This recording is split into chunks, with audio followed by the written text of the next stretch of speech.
आप सभी को मेरा नमस्कार। इससे पहले की वीडियो में हमने सगुण भक्ति के अंतर्गत कृष्ण काव्य पढ़ा था। आज हम सगुण भक्ति के अंतर्गत राम काव्य पढ़ेंगे। राम काव्य की जो शुरुआत है वो रामानंद जी से मानी जाती है। इनके गुरु थे राघवानंद। भक्तमाल के अनुसार रामानंद रामानुजाचार्य जी की शिष्य परंपरा में चतुर्थ शिष्य थे। ठीक है।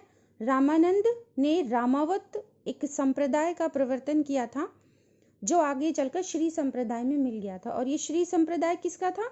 ये रामानुजाचार्य जी का था जो उन्होंने स्टार्ट किया था। फिर रामानंद जी ने रामावत संप्रदाय चलाया और वो आगे चलकर श्री संप्रदाय में मिल गया। ठीक है। भक्ति को दक्षिण से उत्तर में रामानंद जी ही लाए थे, ये शुक्ल जी ने भी माना है। वैष्णवों के 52 द्वारों में से 36 द्वारों की स्थापना रामानंद जी ने ही की थी। इनकी जो चरण पादुकाएं हैं आज भी वो इनके मठों में, जैसे कि अयोध्या, चित्रकूट, नासिक, हरिद्वार, इनके मठों में आज भी सुरक्षित रखी हुई है। अवधूत रामानंद जी के जो शिष्य हुआ करते थे, वैरागी, उनको कहते थे। और इनका एक नारा था कि जाति पाति नहीं पूछे कोई, हरि को भजे सो हरि का होए। ठीक है।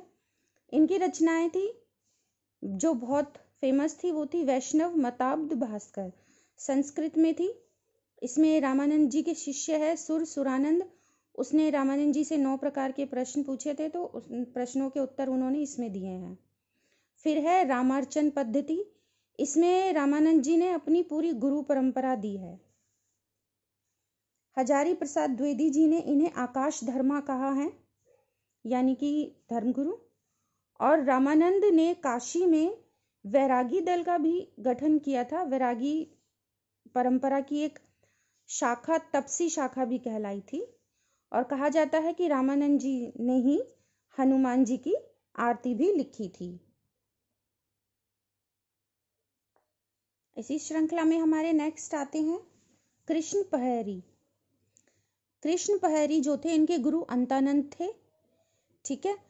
गलता, जो कि अजमेर में एक जगह है, वहाँ पर एक बहुत ही प्रसिद्ध गद्दी थी जिस पर पहले नाथों का अधिकार था, जो आदिकाल के सिद्ध और नाथ संप्रदाय के लोग थे। नाथों का अधिकार था गलता की गद्दी पर। फिर वहाँ पर कहते हैं कि कृष्ण पहरी ने काफ़ी चमत्कार दिखाए और उनकी उस गद्दी को हथिया लिया और वहाँ पर रामानंद संप्रदाय की गद्दी को स्थापित किया इन्होंने वहाँ पर। ठीक है। यही इनकी सबसे पहली और प्रधान गद्दी हुई थी गलता में। तो रामानुज संप्रदाय के लिए दक्षिण भारत में जो महत्व तोताद्री गद्दी का था, वही महत्व रामानंदी संप्रदाय के लिए उत्तर भारत में गलता को प्राप्त हुआ। यानी रामानुज जी के लिए जो महत्व तोताद्री गद्दी रखती है दक्षिण में, वही उत्तर में रामानंद संप्रदाय के लिए गलता की गद्दी रखती है और इसे उत्तर तोताद्री कहा गया। ठीक है। इनके शिष्य थे कीलहदास और अग्रदास, कृष्ण पहरी जी के। ठीक है। कीलहदास रामानंद के वैरागी दल की एक शाखा थी, तपसी शाखा, इसका इन्होंने प्रवर्तन किया था। कीलहदास ने तपसी शाखा का। ठीक है। इस तपसी शाखा को पल्लवित कीलहदास के शिष्य द्वारकादास ने किया था। ठीक है। कीलहदास थे। फिर अग्रदास। अग्रदास ये स्वयं को सीता की सखी मानते थे। ठीक है। अवधी भाषा में इन्होंने अपना सारा लिखा है काव्य। स्वयं को सीता की सखी मानते थे अग्रदास। इन्होंने रसिक संप्रदाय की स्थापना की थी। किसने की थी? अग्रदास जी ने रसिक संप्रदाय की। वैष्णव के 52 द्वारों में से 11 की स्थापना अग्रदास जी ने की थी। ठीक है।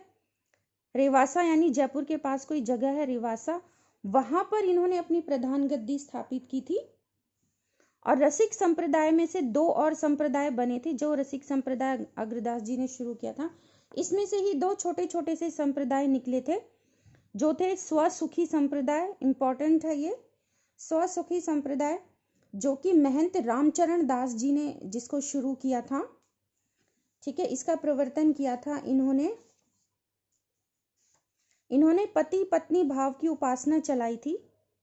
इस संप्रदाय के भक्त नारी वेश धारण करके पति यानी कि लाल साहब यानी कि राम जी, ये राम को लाल साहब कहते थे, उन्हें अपना पति मानते थे और नारी वेश धारण करके उन्हें हमेशा प्रसन्न करने का प्रयास करते थे।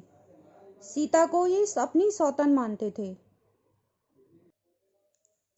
ये मानस के टीकाकार भी कहे जाते हैं।